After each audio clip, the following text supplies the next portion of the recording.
मानवी अपनी भाभी रूपल, भैया राज और माँ सरला के साथ रहती है और उसके बॉयफ्रेंड का नाम विपुल होता है। ऐसे ही एक दिन मानवी, तो तुम्हारे और विपुल के रिश्ते को हमने स्वीकार कर लिया है।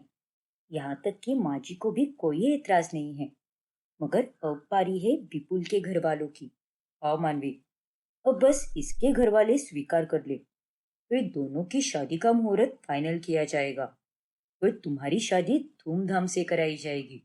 वैसे मानवी, कल तुम्हें देखने के लिए विपुल के घर वाले आने वाले हैं और इसीलिए मैं तुम्हें अच्छे से तैयार करूंगी ताकि उन सबको ना बोलने का एक भी कारण ना मिले। जैसी हो वैसी ही रहो तुम, क्योंकि तुम ऐसे ही बहुत अच्छी हो। हाँ मानवी, रूपल एकदम सही कह रही है।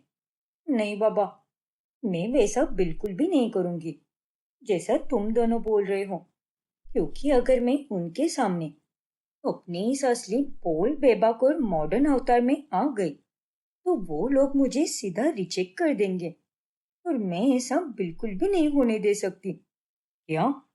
और नहीं तो क्या, मैंने देखा ही ना उन्हें। उसके घर वाले थोड़े पुराने ख्यालात वाले हैं, इसलिए उनके सामने ये सब बिल्कुल नहीं चलेगा। और इसीलिए मुझे उनके सामने एकदम सुंदर सुशील और साधारण बनकर ही जाना होगा। एक ऐसी लड़की जो एकदम मासूम होती है। और भैया भाभी, आप दोनों भी दो चार डायलॉग मार देना कि हमारी बहन पूजा पाठी है, संस्कारी है, जो आज के जमाने की होकर भी इतनी साधारण सी है। पर मानवी, इन सब की क्या जरूरत है? तुम रियल ही रहो ना। यूं नाटक करके अपने ससुराल वालों का दिल मत जीतो। कहीं ऐसा ना हो कि उसके लिए तुम्हें आगे जाकर पछताना पड़े। हाँ मानवी, माना कि तुम नाटक करोगे और उस नाटक से वो लोग तुम्हें स्वीकार भी लेंगे, लेकिन उसके आगे क्या? आगे अगर तुम्हारी शादी हो जाती है तो उसके बाद भी तुम्हें हर रोज यूं संस्कारी बनने का ही नाटक करना होगा। पहनावा अलग, बर्ताव अलग, सब कुछ एकदम अलग हो जाएगा मानवी। और इस तरह तुम कैसे जी पाओगी? विपुल के प्यार के लिए मैं कुछ भी कर सकती हूँ भाभी, ये तो कुछ भी नहीं है। पर ये सब कहना जितना आसान है, करना उतना ही मुश्किल है। इसीलिए प्लीज, इतना परेशान होने की कोई जरूरत नहीं है। जैसी हो वैसी ही रहो तुम। हाँ मानवी, प्लीज ये सब करने की कोई जरूरत नहीं है। तुम जैसी हो वैसे ही मेरे घर वालों को पसंद आओगी, देखना तुम। नहीं विपुल, मैं इस मामले में कोई रिस्क लेना नहीं चाहती। मैं तुम्हारे साथ 1.5 साल से रिलेशनशिप में हूँ और इस बीच में तुम्हारे घर वालों के रग रग से वाकिफ हो चुकी हूँ। अरे क्या तुम भी मानवी, मेरे घर वालों के साथ दिन रात मैं रहता हूँ या तुम रहती हो, मैं बोल रहा हूँ ना तुम्हें कि मेरे घर वाले तुम्हें इस बोल्ड अंदाज में भी अपना लेंगे। माना कि वो थोड़े पुराने ख्यालात वाले हैं, लेकिन वो इस नए जमाने से भी जुड़े हुए हैं और उतनी मैच्योरिटी है उनमें। लेकिन तुम गलत फहमी में हो, इसीलिए ऐसा कोई भी नाटक मत करना। नहीं विपुल, और तुम मुझे प्लीज फोर्स मत करो। मैं जैसी हूँ वैसी ही नहीं रह सकती। बहू टाइप मटेरियल बनने की मुझे एक्टिंग करनी होगी। प्लीज मेरी बात को समझने की कोशिश करो।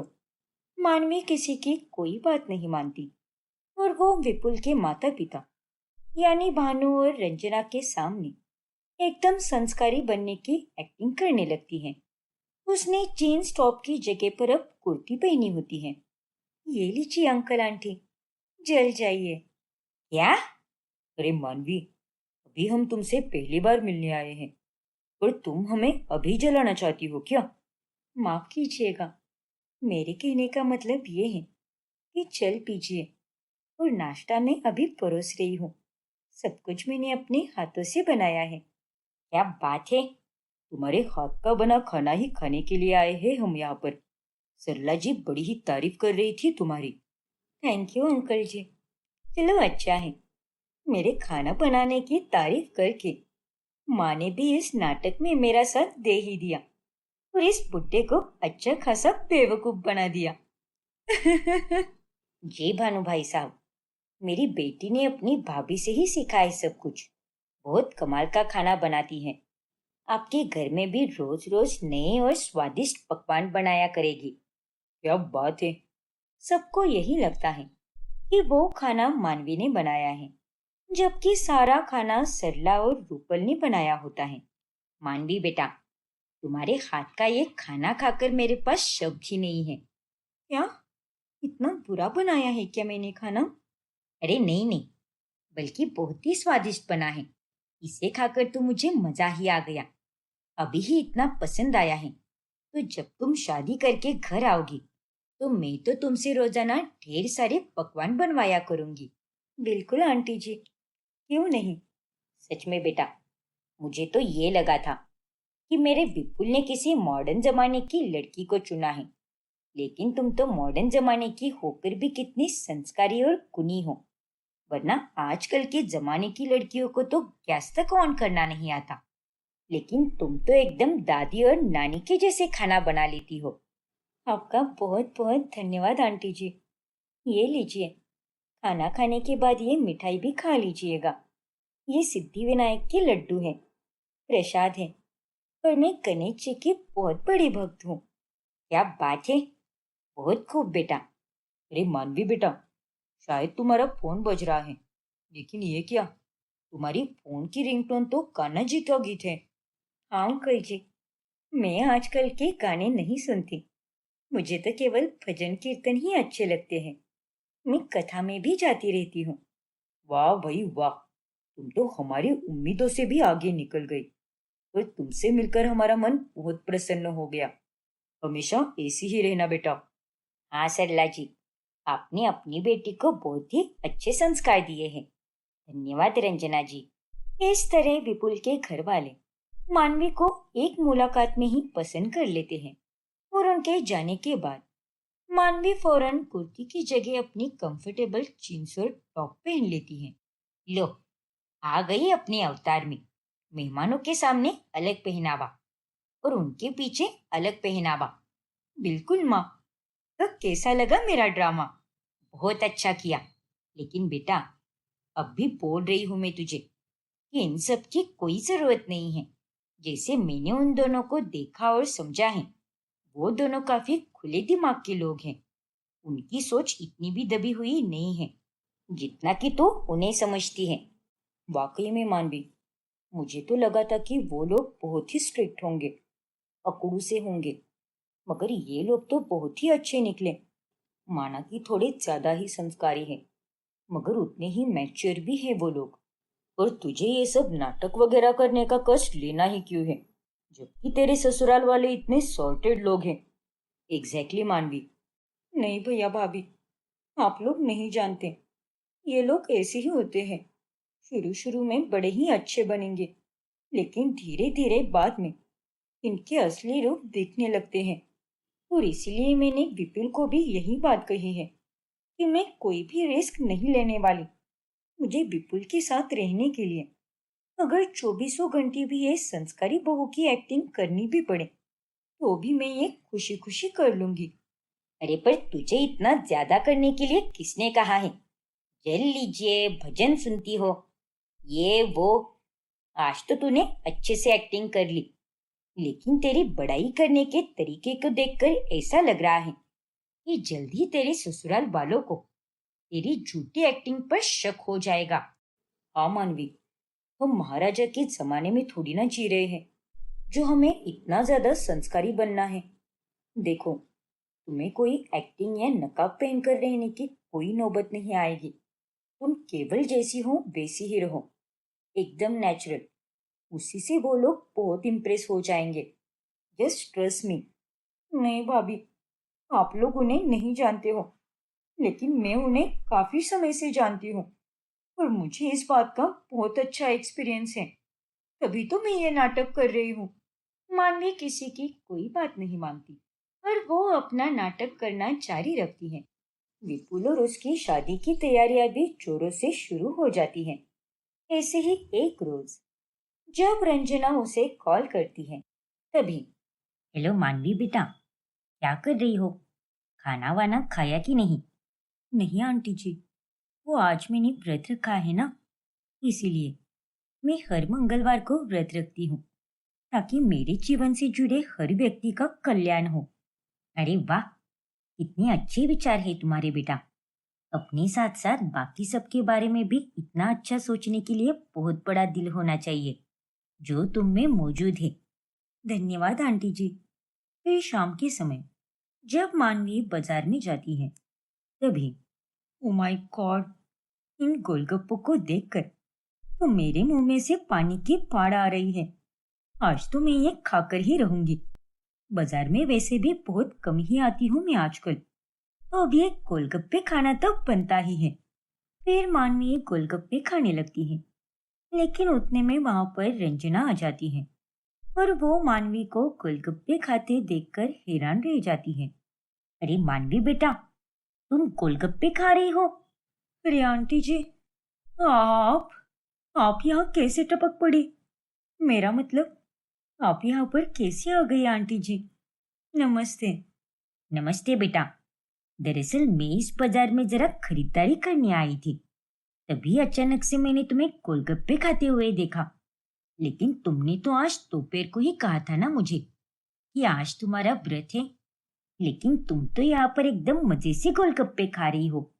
जी आंटी जी, वो दरअसल ये जो गोलगप्पे वाले काका है ना, ये बहुत उदास थे, क्योंकि इनके ठेले पर ग्राहक तो क्या, मक्खी भी नहीं मंडरा रही थी। इसलिए मुझे इन पर बहुत दया आई और इनके गोलगप्पों की बिक्री हो, इसलिए मैंने ये गोलगप्पे खाने का तय किया। मानती हूँ कि आज मेरा व्रत था, पर मुझे ये लगा कि व्रत से ज्यादा जरूरी इनके पैसे कमाना है, ताकि इन लोगों का पेट भर सके। सिर्फ पूजा करके ही फल नहीं मिलता, कभी कभी अच्छे काम भी करने पड़ते हैं, वो भी निस्वार्थ भाव से, ताकि सामने वाले व्यक्ति का अच्छा हो सके। हाँ बेटा, ये बात तो तूने एकदम सही कही, और तुमने अपना व्रत तोड़कर ये गोलगप्पे खाकर एकदम सही किया है। मुझे तुमसे यही उम्मीद थी बेटा। जी आंटी जी।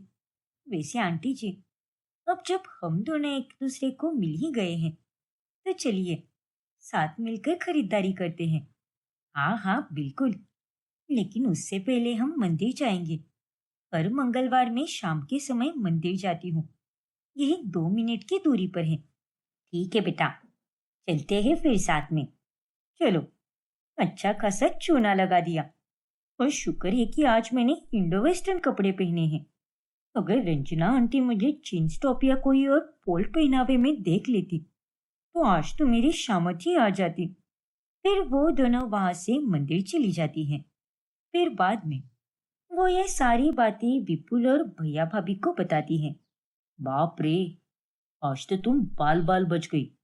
हाँ विपुल, तुम्हें पता है, आज मैंने जींस टॉप पहनी थी, लेकिन उसके बाद मैंने चेंज कर लिया और ये इंडो वेस्टर्न कपड़े पहन लिए। देखा मानवी, ये तो बस शुरुआत है, लेकिन अगर तुम ऐसे ही नाटक करती रही और किसी दिन तुम्हारे होने वाले ससुराल वालों को तुम्हारे सच के बारे में पता चल गया, तो उन्हें बहुत ठेस पहुंचेगी। हाँ मानवी, रूपल बिल्कुल सही कह रही है।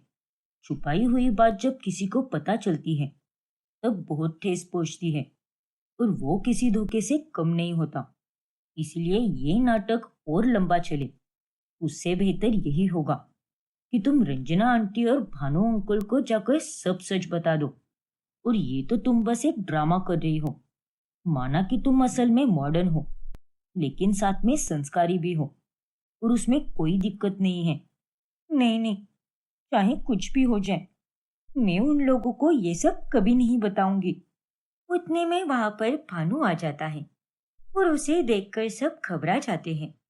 पापा, आप यहाँ पर? लेकिन आप यहाँ पर कैसे आए?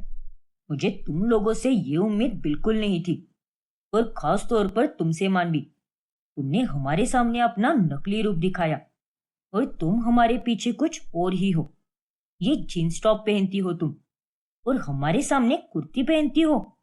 मुझे तो पहले दिन से ही तुम्हारे बर्ताव में कुछ गड़बड़ लग रही थी, और मेरा शक सही निकला। लेकिन अब ये शादी बिल्कुल नहीं होगी, फिर चाहे कुछ भी हो जाए। तुम हमारे घर की बहू कभी नहीं बनोगी। क्या? नहीं अंकल जी, ऐसा मत कीजिए ना। मैं विपुल के बिना अपनी जिंदगी के बारे में कभी सोच भी नहीं सकती। मुझे इसी के साथ शादी करनी है। प्लीज अंकल जी, मुझे माफ कर दीजिए, प्लीज। मैंने कह दिया सो कह दिया।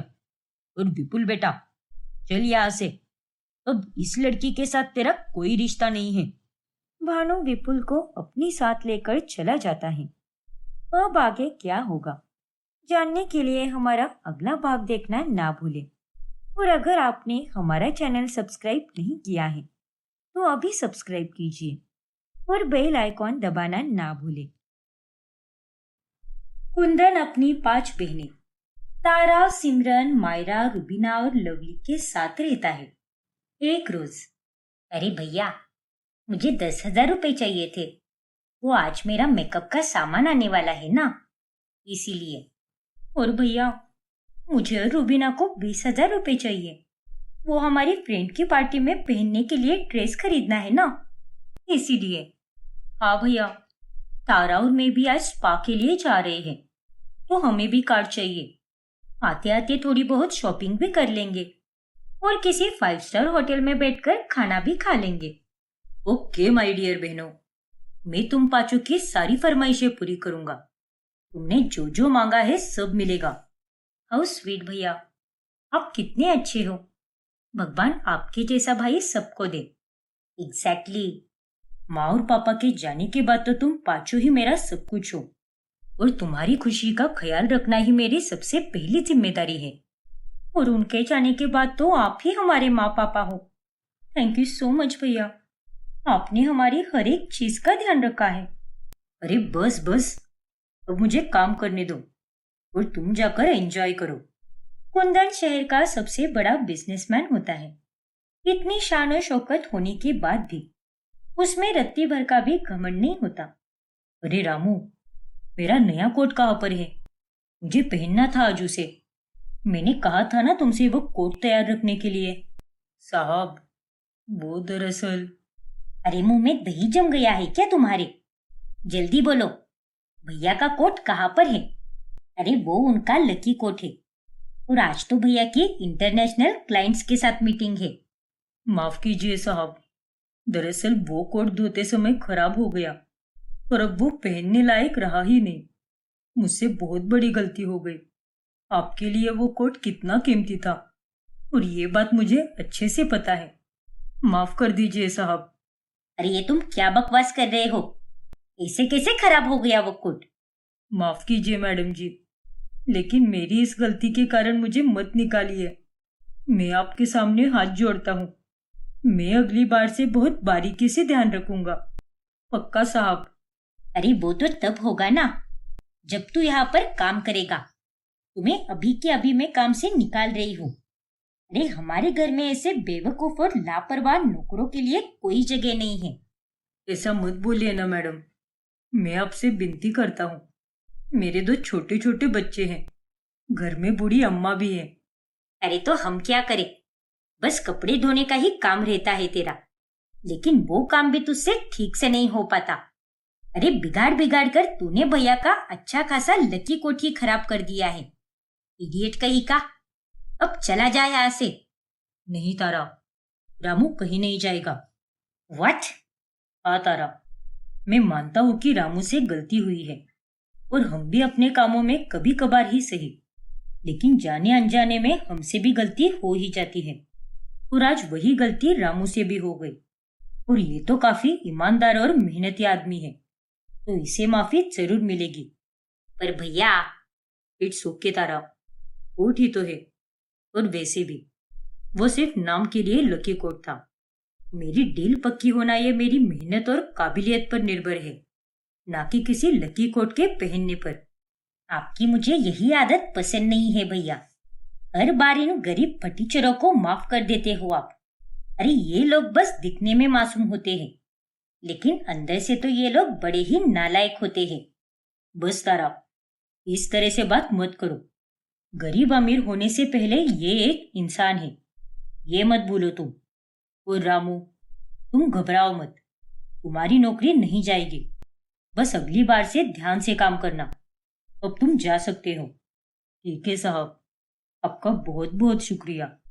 कुंदन के जीवन में उसकी बहनें और काम के सिवा और कुछ भी नहीं होता, लेकिन अक्सर रात में सोने से पहले वो एक लड़की की तस्वीर देखता रहता है और वो उसे बहुत याद करता है।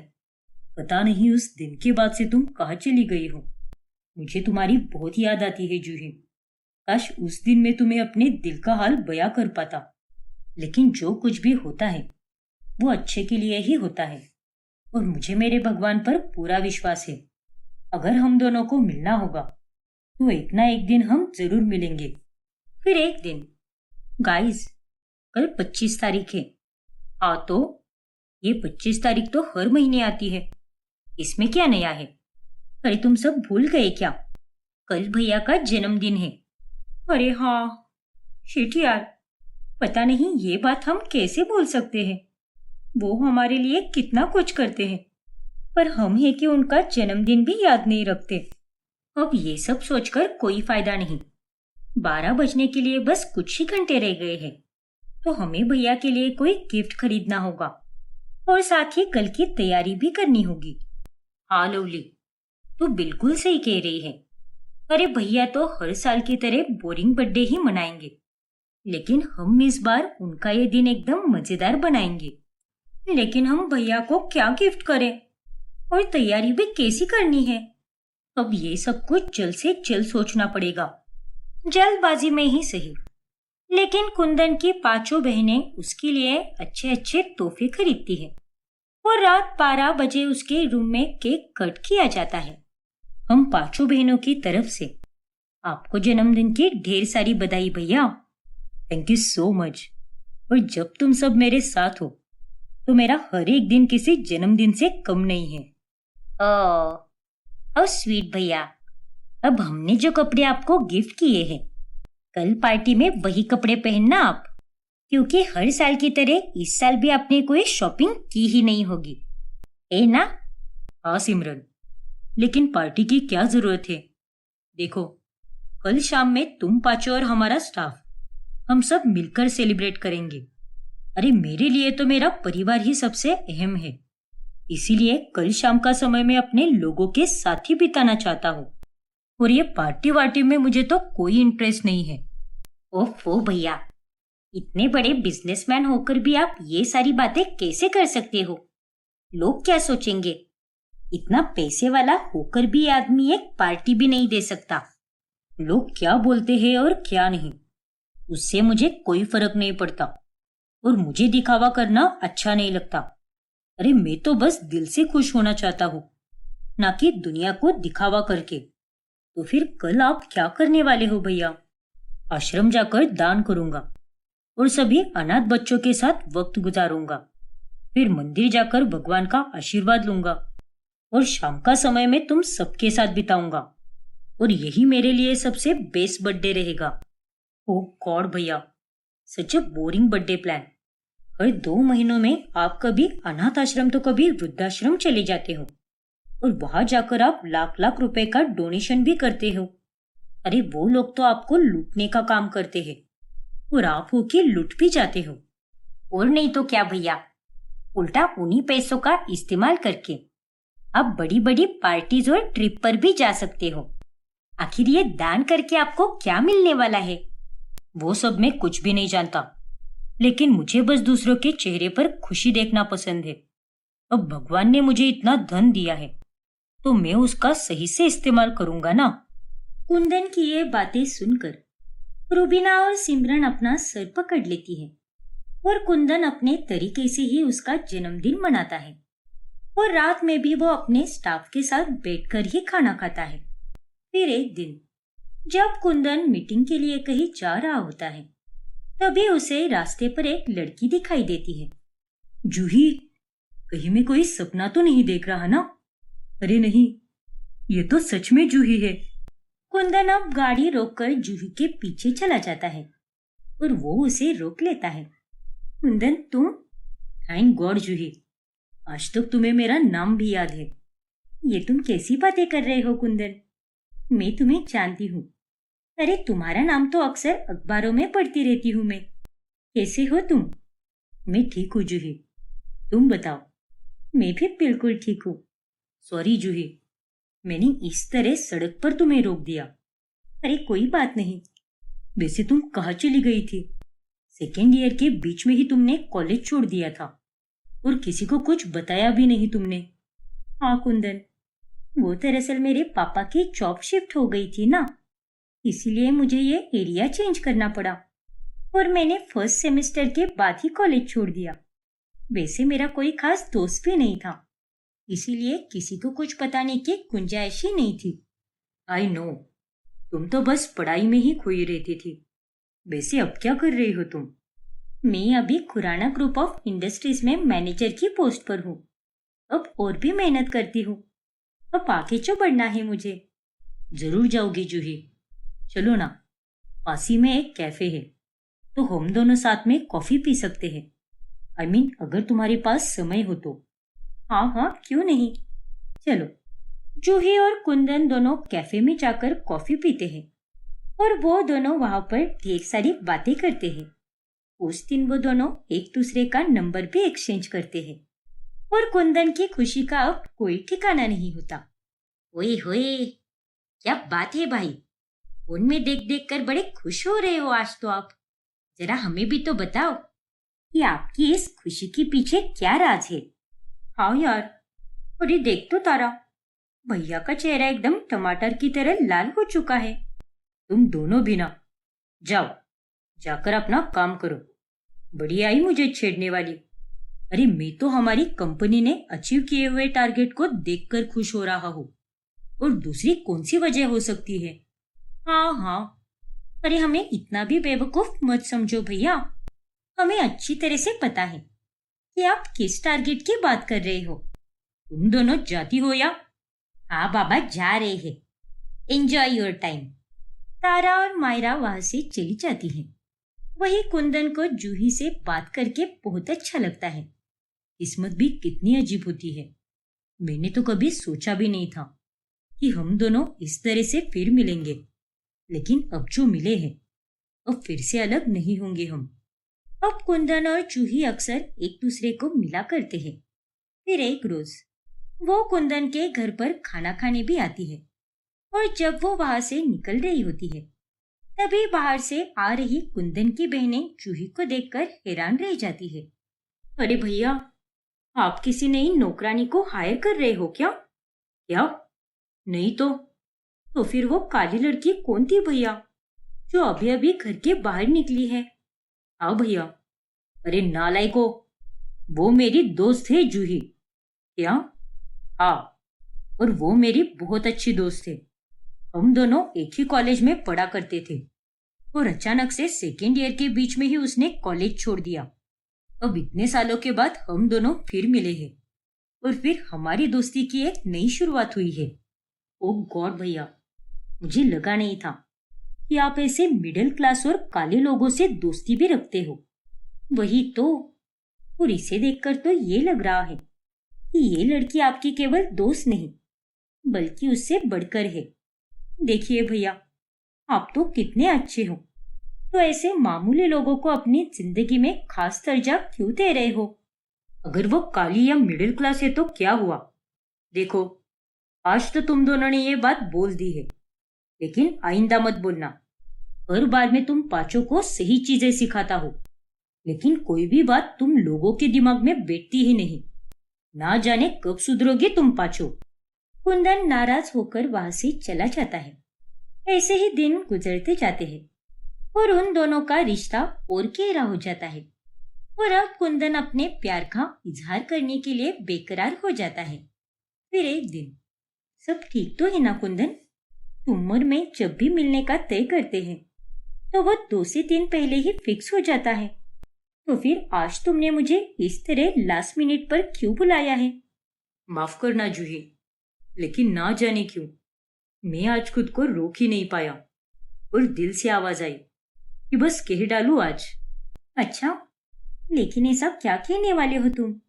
वो जूही, दरअसल मैं। हाँ कुंदन, बोलो। और तुम्हारी सांसें इतनी तेज क्यों हो रही है? ऐसा क्या कहना है तुम्हें? मैं तुमसे बहुत प्यार करता हूँ जूही, और वो भी तब से जब से हम कॉलेज में थे और उस दिन भी मैं तुम्हें अपने प्यार का इजहार ही करने आया था, लेकिन मुझे सबने बताया कि तुम कॉलेज छोड़कर जा चुकी हो। मैंने तुम्हें पागलों की तरह हर जगह ढूंढा, लेकिन तुम मुझे कहीं भी नहीं मिली। और उस दिन से लेकर आज तक मैंने हर दिन तुम्हें याद किया है। और देखो, किस्मत ने मुझे तुमसे फिर मिला दिया।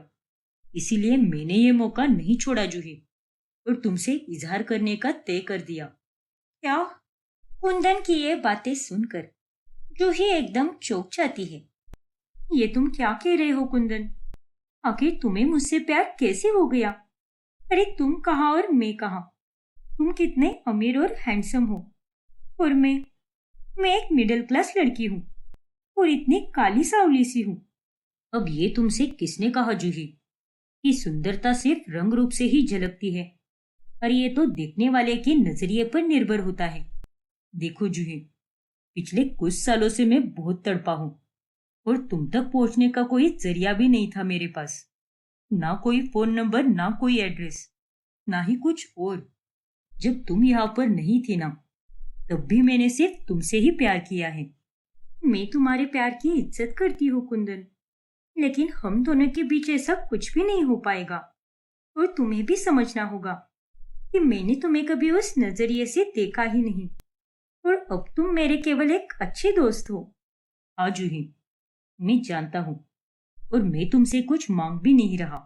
कोई जोर जबरदस्ती नहीं है। अरे मुझे तो बस अपने दिल का हाल बयां करना था, और कुछ भी नहीं। तुम एक बहुत अच्छे इंसान हो कुंदन, वरना इतने अमीर होने पर कोई भी घमंडी हो जाता है। लेकिन तुम वैसे बिल्कुल नहीं हो, और मैं तुम्हारी दोस्ती हूँ और आगे भी रहूंगी। लेकिन इसके बदले में मैं तुमसे प्यार कभी नहीं कर पाऊंगी। कोई बात नहीं जूही, मैं भी तुम्हारे इस फैसले की दिल से इज्जत करता हूँ। आपसी सहमति से वो दोनों आगे भी दोस्ती रहने का तय करते हैं। फिर घर जाने के बाद थोड़ा लो फील कर रहा हूँ, पर कोई बात नहीं। अपने दिल में दबी हुई बात बताकर काफी हल्का महसूस हो रहा है। और ऐसा तो नहीं है ना कि जूही मुझसे दूर हो चुकी है, दोस्त बनकर ही सही, लेकिन कम से कम वो मेरे साथ तो है। फिर एक दिन, भैया ये रही वीआईपी टिकट्स, आज हम सब साथ में फिल्म देखने जाएंगे। सॉरी तारा, लेकिन मैंने ऑलरेडी जूही के साथ बाहर जाने का प्लान बनाया है, और मैं उसे मना नहीं कर पाऊंगा, क्योंकि हम दोनों पहले ही बहुत मुश्किल से मिलते हैं।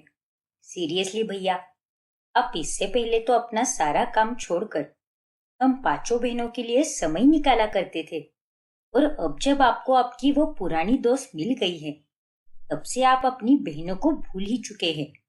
ऐसी बात नहीं है तारा, तुम पांचों तो हर वक्त मेरे साथ ही रहती हो, लेकिन वो नहीं। खैर, अगर ऐसा ही है तो हम सब कल चले जाएंगे ना फिल्म देखने। उसमें कौन सी बड़ी बात है। रहने दो भैया, कोई बात नहीं। आप जाइए अपनी चहेती दोस्त के साथ, हम चले जाएंगे आपके बिना। अरे लेकिन, इतना कहकर तारा वहां से चली जाती है, और कुंदन अब जूही के साथ बाहर घूमने जाता है। ऐसे ही समय गुजरता जाता है, और अब जूही को भी कुंदन अच्छा लगने लगता है। लो, आ गया तुम्हारा घर। थैंक यू कुंदन, लेकिन तुम्हें इतनी रात को मुझे घर ड्रॉप करने की कोई जरूरत नहीं थी, तो फिर तुमने मेरे लिए इतनी दिक्कत क्यों ली? अब तुम इतनी रात को अकेली कैसे जा सकती हो? देखो, अगर फिर कभी तुम्हें ऑफिस से आते समय देरी हो जाए तो प्लीज मुझे कॉल करना। दोस्त मानती हो ना तुम मुझे अपना।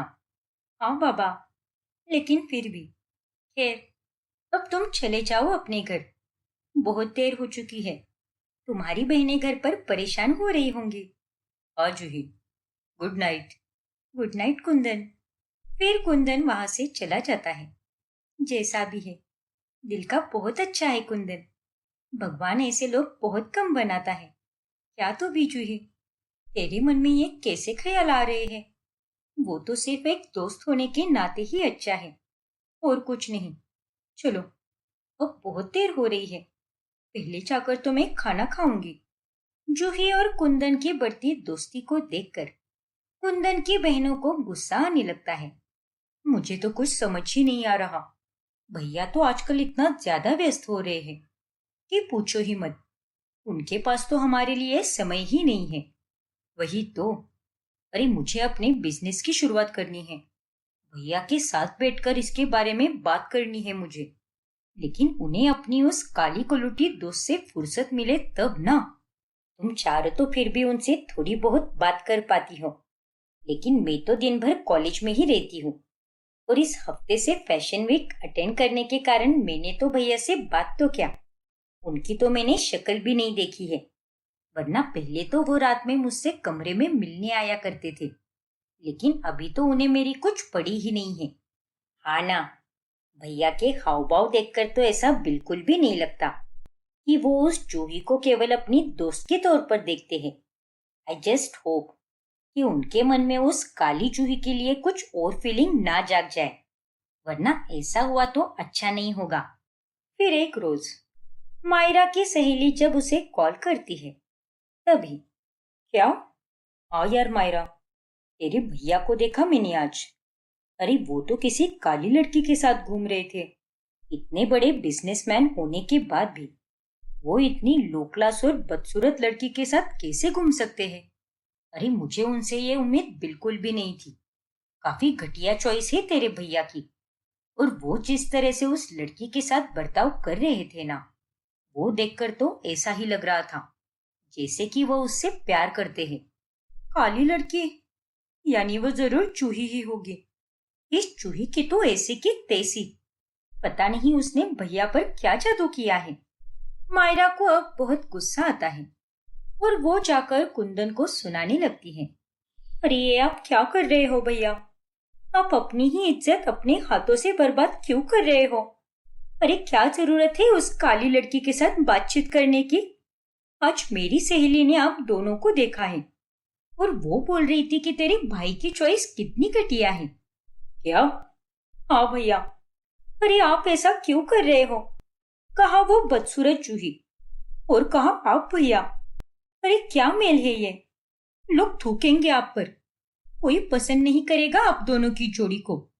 और मैं अच्छे से जानती हूँ कि आप उससे प्यार करते हो। आपके चेहरे को देखकर ये बात साफ साफ नजर आती है। अरे कोई हमारी जोड़ी को पसंद करे या ना करे, मुझे उससे कोई फर्क नहीं पड़ता।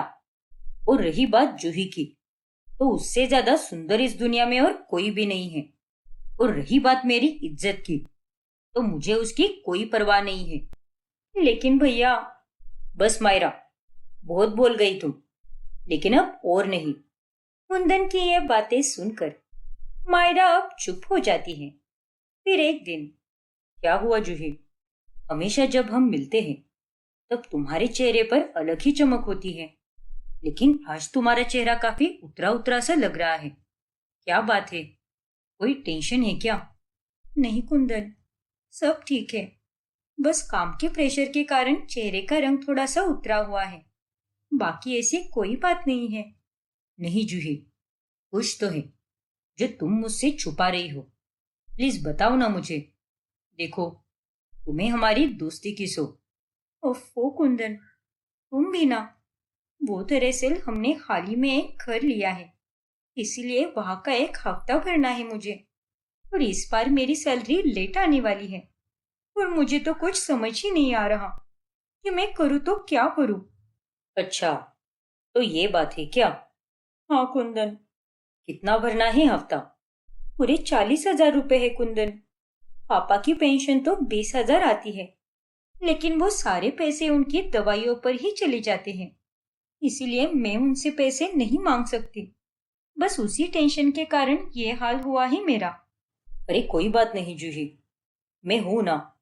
मैं दे दूंगा तुम्हें पैसे और तुम बेफिक्र रहो। और चलो, अब मुस्कुराओ भी। नहीं कुंदन, तुम मुझे पैसे नहीं दोगे। माना कि तुम मेरे अच्छे दोस्त हो, लेकिन इसका मतलब ये बिल्कुल भी नहीं है कि तुम हर बार मेरी मदद करो। और खास तौर पर पैसों की तो बिल्कुल भी नहीं। एंड इट्स ओके कुंदन, मैं मैनेज कर लूंगी। देखो जूही, सोचो कि अगर मेरी जगह पर तुम होती तो तुम भी मेरे साथ यही करती ना। और मेरे पास पैसे हैं, इसलिए प्लीज इतनी टेंशन मत लो। मैं अभी दे देता हूँ तुम्हें पैसे।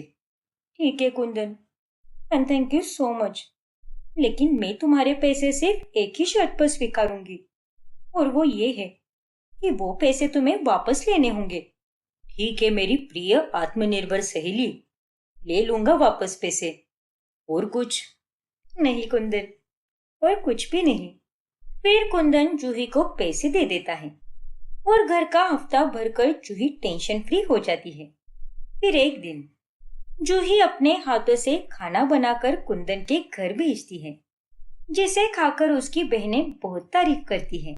वाओ भैया, ये तो एकदम टेस्टी खाना है। किसी 5 स्टार होटल से मंगवाया है क्या? वही तो। अरे ऐसा स्वादिष्ट खाना तो हमने आज तक कभी नहीं खाया। सच में, इसे खाकर तो मजा ही आ गया। अरे नहीं बाबा, ये खाना मैंने किसी 5 स्टार रेस्टोरेंट से नहीं मंगवाया है, बल्कि ये खाना तो मेरी दोस्त जूही ने अपने हाथों से बनाया है।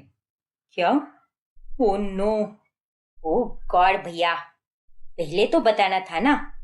हमने तो उस कल्लो के हाथ का बना खाना खाया। अब कहीं हम भी उसकी तरह काले ना हो जाए। हाँ यार, मुझे तो बहुत डर लग रहा है। लेकिन मेरा क्या होगा? मैं तो एक सुपर मॉडल बनना चाहती हूँ, और मुझे काली बिल्कुल नहीं बनना। अरे बंद करो अपनी ये बकवास। उस बेचारी ने ये खाना अपने हाथों से बनाया है, और ऊपर से तुम लोग उसकी बुराई कर रहे हो। शर्म आनी चाहिए तुम लोगों को। और खबरदार, जो आइंदा से जूही के बारे में कुछ गलत सलत बोला तो, वरना मुझसे बुरा और कोई नहीं होगा। बेवकूफ कहीं की। कुंदन गुस्सा होकर वहां से चला जाता है। वही कुछ दिनों के बाद जूही अपने माता पिता हेमा और ऋतुराज को कुंदन ने की हुई पैसों की मदद के बारे में बताती है। कितना भला आदमी है तेरा दोस्त जूही। भगवान उसे जो चाहे वो सब दे दे। हाँ माँ, वो बहुत अच्छा है। और वो तो मुझसे... क्या? कुछ नहीं माँ, कुछ भी नहीं। मैं अभी आती हूँ।